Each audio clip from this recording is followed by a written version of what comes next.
Just flew today at ito ang bumulaga sa akin sa NAIA. Ayan ha.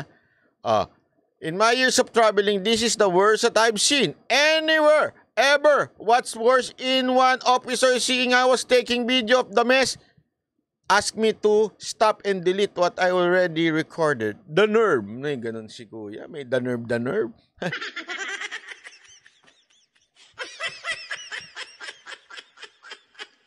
Kita nyo. Isipin mo, ganyan ang pipilahan mo. Di ba? Alam mo, sikreto dyan. Hindi nyo alam.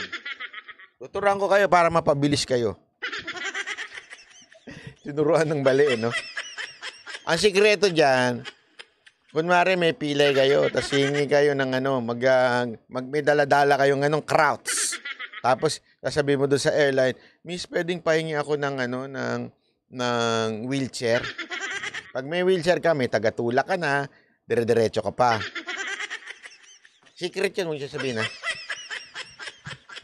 Kaya pansinin mo, eto walang biro ito, pansinin mo, dumadami may wheelchair pagdating sa airport. Hindi mo naman pwedeng questionin yan, baka pagwala yan. Hindi totoo, dumadaming merong wheelchair pag nasa airport. Kahit yung pumunta naman doon, hindi naka-wheelchair, pagdating doon, naka-wheelchair na. Alam niyo kung bakit? Dahil sa haba ng pila sa immigration. Pati sa pagsakay, gusto nila nauuna. Para-paro naman kayo ng patutunguhan, ano? Tama, mali. Minsan nga, niloloko ko yung tatay ko eh. Sabi ko, Daddy, gusto mo kuha kitang wheelchair? Anyway, senior ka naman na, 75. Ay, sinabi.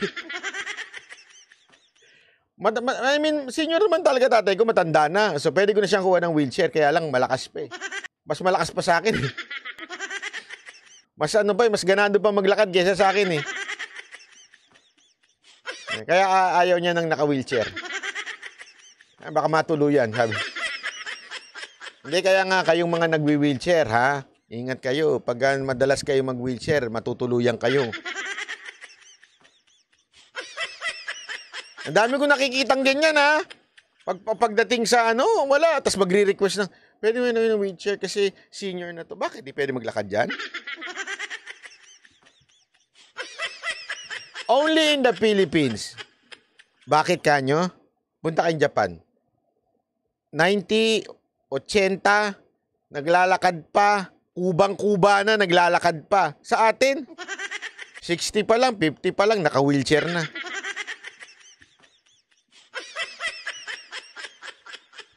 Bakit? Gusto kasi privilege. Di ba? Gusto ng privilege. Bakit to? Kasi naman, immigration, walang nyading kayo. Ganyang kahaba, tingnan nyo, pinahihirapan nyo. Yung dating sinabi ni Pangulong Duterte, comfortable lives, wala na ngayon.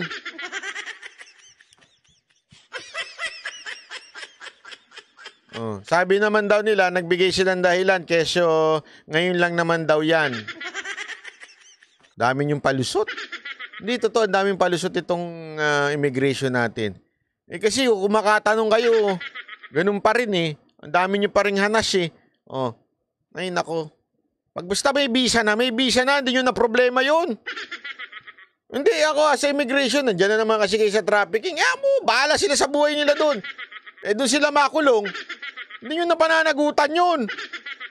Hindi ko magets talaga yan eh. Yung pipigilan mo umalis, tapos gagawa ng kasalanan doon. Problema na nila yun.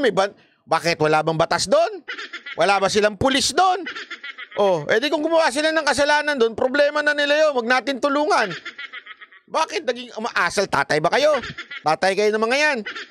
Huwag nyo nang huwag nyo nang pakialaman yung mga gustong bumiyahe ng gumawa ng katarantaduhan. Problema na nila, matuto sila. Hindi totoo naman eh.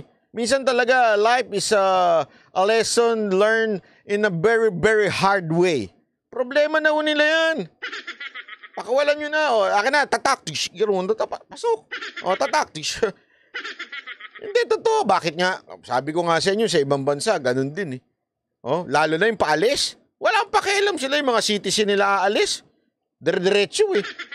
As in lang, ang bilis lang, electronic lang yung paglalabas.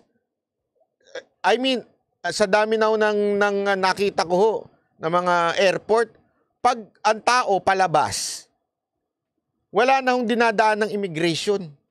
Yung mga ano nila ha, yung mga local nila, ibig sabihin ware, Japanese. Sa Japan, pag lalabas ka, wala ka ng ano, basta dun sa electric ano ka na lang. Sa mga ano, meron kasi aalamin kung meron kang nagawang kaso whatsoever. Pero actually, mabilis pa din eh. Di ba? Para, anyway, kung magkaroon ng kasalanan yung ano nila, kalahi nila, di makukulong, tapos.